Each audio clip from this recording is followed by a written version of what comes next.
দেখলাম কর্মচারীরা যে 15 সালের পে স্কেলটা একটি বৈষম্যমূলক পে স্কেল ছিল। সেই সময় থেকেই আমাদের আন্দোলনের সূত্রপাত এবং আমরা শুরু করি যে আমাদের তখন দাবি ছিল যে 15 সালের পে স্কেলকে সংশোধন করে বৈষম্যগুলো দূর করতে হবে। এই আন্দোলনটা তখন পে স্কেলের সংশোধন পর্যায়ে ছিল। এরপরে যখন 20 সালে এই পে স্কেলটি 5 বছর পূর্ণ হয়ে গেল, তখন বিষয়টি আর সংশোধন পর্যায়ে না রেখে আমাদের দাবি আসলো যে নবম পে স্কেল ঘোষণা করে সেই নতুন পে স্কেলেই আমাদের এই বৈষম্যগুলো দূর করতে হবে। সেই 19 সাল থেকে শুরু করে 20 সাল, তারপরে করোনা আসলো, একের পর এক আন্দোলন মাঠ পর্যায়ে আমরা কিন্তু চালিয়ে যাচ্ছিলাম। 22 সালে আমরা মহাসমাবেশ করতে গেছি, আমাদের পদ্মা সেতুর কারণে কিন্তু আমরা মহাসমাবেশ করতে পারি নাই। আবার 23 সালে মহাসমাবেশ করতে গেছি, আমাদেরকে পরেশ ভাই আমাকে সহ আমাদেরকে তুলে নিয়ে গেছেন এবং আমাদেরকে বাধ্য করেছেন মহাসমাবেশ স্থগিত ঘোষণা করার জন্য। আরেকটি হাস্যকর বিষয় ছিল, তখন আমাদের একটি এন্টি পার্টি ছিল, সচিবালয় থেকে তারা এসে মহাসমাবেশ ডেকেছিলাম আমরা, ঘোষণা দিল, তারা সংবাদ সম্মেলন করলো, তারা মহাসমাবেশকে বাতিল ঘোষণা করলো। আমরা উদ্যোক্তা, তারা বাতিল ঘোষণার উদ্যোক্তা। এরকম বিষয়গুলো 23 সালেও চলছে। এরপরে 24 সালের ঘটনার প্রবাহ আপনারা সবাই জানেন। এই 24 সালের যে বিগত সরকার ছিল তাকে উৎখাতের আগ পর্যন্ত আমাদের আন্দোলন চলছিল। তখন আমাদের 5% বিশেষ ভাতা দিল, আমরা চেয়েছিলাম মহার্ঘ ভাতা, দিল বিশেষ ভাতা। তৎকালীন প্রধানমন্ত্রী বলল মহার্ঘ ভাতা দিলে কেউ লাভবান হয়, কেউ লাভবান হয় না, এই জন্য আমি বিশেষ ভাতা দেবো। এই বিশেষ ভাতার 5% সব ইতিহাস আপনারা জানেন, তারপরেও একটুখানি বলছি। এরপরে বর্তমান সরকার যখন আসলো, এই বছরের গত বছরের শেষের দিকে মহার্ঘ ভাতার কমিটি করা হলো। মহার্ঘ ভাতার কমিটি করার পরেও যখন আন্দোলন সংগ্রাম চলছিল যে মহার্ঘ ভাতা দিতে হবে, হঠাৎ করেই একদিন শুনলাম যে অর্থ উপদেষ্টা বললেন যে মহার্ঘ ভাতার কমিটি কে করছে, আমার তো মহার্ঘ ভাতার কমিটি সম্পর্কে কিছু জানা নাই। কিন্তু আমরা তখনও প্রতিবাদ করেছিলাম এবং সেই প্রতিবাদ স্বরূপ আমরা এই বছরেরই 7ই ফেব্রুয়ারি কেন্দ্রীয় শহীদ মিনারে একটি মহাসমাবেশ ডেকেছিলাম। কিন্তু দুর্ভাগ্য আমাদের কর্মচারীরা মুখে যা বলে কাজে তা করে না। সবাই ফেসবুকে বলে যে ভাই আছি, পাশে আছি, থাকবো, চালিয়ে যান, এইগুলোই হয়। এরপরে সেই মহাসমাবেশে যে পরিমাণ লোকসমাগম হয়েছে, সেই লোকসমাগম দিয়ে মহার্ঘ ভাতাকে আর জীবিত করার সক্ষমতা হয়নি আমাদের। তারপরেও আন্দোলন সংগ্রামের ফলে 10% বিশেষ ভাতা দেওয়া হয়েছিল। এরপরে আমরা 1 মে দিবসেও আমরা সংগ্রাম করি। এরপরে 16ই মে আমরা শাহবাগে এই দাবির সপক্ষে অবস্থান কর্মসূচি করি। এরপরে দেখা গেল যে সকল কমিশন গঠন হলো। এই কমিশন গঠন করতে গিয়ে এমন সময় গিয়ে পে কমিশন গঠন করলো যখন আর সময় নেই বললেই চলে। এখন পে কমিশন তারপরে তাদের কার্যক্রম শুরু করলেন, একের পর এক সংগঠনের সাথে বৈঠক করলেন, প্রায় 250-র বেশি সংগঠনের সাথে বৈঠক করেছেন।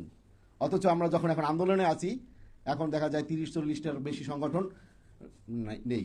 কিন্তু ওই সময় পে কমিশনের সাথে সাক্ষাৎ করার জন্য সংগঠনের প্যাট নির্ভর সংগঠন কিন্তু অনেক বেরিয়েছে। আমরা সেই 19 সাল থেকে এখনও আছি মাঠে। আমাদের সাথে আল্লাহর রহমতে আমাদের শ্রদ্ধেয় বড় ভাই হান্নান ভাইও যুক্ত হয়েছেন। আমাদের সাথে আছেন আমাদের মুখ্য সমন্বয়ক ওয়ারেস আলী ভাইয়ের নেতৃত্বে কল্যাণ ফেডারেশন, আছে আন্তঃবিশ্ববিদ্যালয় 3য় শ্রেণী কর্মচারী সমিতি, 17-20 গ্রেড কর্মচারী সমিতি সহ এখন প্রায় 50টার মতো সংগঠন আমাদের সাথে যুক্ত আছেন। এর উদ্যোগেই ইনশাল্লাহ আগামী 5 তারিখ মহাসমাবেশ অনুষ্ঠিত হবে। আমাদের এখনকার যে দাবি, সর্বশেষ যে দাবি, সেখানে আমাদের আগের বক্তব্য ছিল, যখন আমরা 22শে নভেম্বর সংবাদ সম্মেলন করি, তখন আমাদের বক্তব্য ছিল যে 30শে নভেম্বরের মধ্যে পে কমিশন সুপারিশ দেবেন এবং 15 ডিসেম্বরের মধ্যে আমাদের গেজেট প্রকাশ করতে হবে। কিন্তু 30শে নভেম্বরের মধ্যে সেই সুপারিশ প্রদান করা হয়নি এবং আমরা আলটিমেটাম দিয়েছিলাম যে 30 নভেম্বরের মধ্যে যদি না হয় তাহলে আমরা 5 তারিখ মহাসমাবেশ করব। সেই আলটিমেটামের যেহেতু সময় শেষ হয়ে গেছে, আমরা ইনশাল্লাহ 5 তারিখ মহাসমাবেশ করব। আমাদের এখনকার দাবি হচ্ছে 15 ডিসেম্বরের মধ্যে গেজেট প্রকাশ করতে হবে এবং 1 জানুয়ারি থেকে আমাদের এই পে স্কেল বাস্তবায়ন করতে হবে। আমাদের কথা হচ্ছে পে কমিশন যখন এই সরকার করেছে, পে স্কেল এই সরকারকেই দিতে হবে, কোনো তালবাহানা চলবে না। আমরা বহু চুন খেয়ে মুখ পুড়েছি, এখন দই দেখলেও ভয় পাই। আপনাদের এই সহজ সরল কথা, মিষ্টি মিষ্টি কথায় আমাদের চিড়ে ভিজবে না। আমাদের দাবি মানতে হবে ইনশাআল্লাহ। আর যদি দাবি মানা না হয় তাহলে আমরা 5ই ডিসেম্বর আরও কর্মসূচি ঘোষণা করব। সে কর্মসূচি চলবে, আমাদের দাবি না মানা পর্যন্ত আমাদের কর্মসূচি চলবে। আমরা দাবি না নিয়ে মাঠ থেকে ঘরে ফিরে যাব না ইনশাল্লাহ। আমি আর আমার বক্তব্য দীর্ঘায়িত করব না, অনেক বক্তারা আছেন, সিনিয়র নেতৃবৃন্দ আছেন। সবাইকে ধন্যবাদ ও কৃতজ্ঞতা আমার কথাটুকু শোনার জন্য। সবাই ভালো থাকবেন, সুস্থ থাকবেন এবং আগামী 5 তারিখের মহাসমাবেশে যোগ দিয়ে মহাসমাবেশ সফল করবেন এবং আপনার যত পরিচিত জন আছে তাদেরকেও মহাসমাবেশে আসতে উৎসাহ প্রদান করবেন, সেই আশাবাদ ব্যক্ত করছি। আমাদের কর্মচারীদের এই দাবি পূরণ হোক, সেই আশাবাদ ব্যক্ত করছি। সবাই ভালো থাকবেন। আসসালামু আলাইকুম। ঘোষিত 5ই ডিসেম্বর গণকর্মচারীদের মহাসমাবেশ বাস্তবায়নে শীর্ষক মত বিনিময় সভার সম্মানিত সভাপতি, উপস্থিত জাতীয় পর্যায়ের নেতৃবৃন্দ, বিভিন্ন সংগঠনের নেতৃবৃন্দ, ইলেকট্রনিক্স মিডিয়া, বার্তা সম্পাদক বৃন্দ, সকলকে জানাই সালাম। আসসালামু আলাইকুম। আমাদের আজকের প্রসঙ্গ 1:4 অনুপাতে 12 গ্রেড বেতন কাঠামো ও সর্বনিম্ন 35,000 টাকা স্কেল বৈষম্যমুক্ত নবম পে স্কেলের দাবিতে সারা বাংলার কর্মচারী ঐক্যবদ্ধ। তারই লক্ষ্যে আগামী 5ই ডিসেম্বর রোজ শুক্রবার কেন্দ্রীয় শহীদ মিনারে মহাসমাবেশ সফল করার লক্ষ্যে সাংগঠনিক কার্যক্রম সম্পূর্ণ করা হয়েছে। আমি আজকে ধন্যবাদ জানাই গণপ্রজাতন্ত্রী বাংলাদেশের অন্তর্বর্তীকালীন সরকার, যে আমাদের জন্য একটি জাতীয় বেতন কমিশন গঠন করেছেন 2025। তার জন্য আমরা কর্মচারীদের সকল সংগঠনের পক্ষ থেকে ধন্যবাদ জানাচ্ছি। তারই লক্ষ্যে আমরা আশা করি যে শান্তিতে নোবেল বিজয়ী ডক্টর ইউনূস কর্মচারীদের শান্তির জন্যে উনি আগামী ডিসেম্বরে 15ই ডিসেম্বরের মধ্যে গেজেট প্রকাশ করবেন।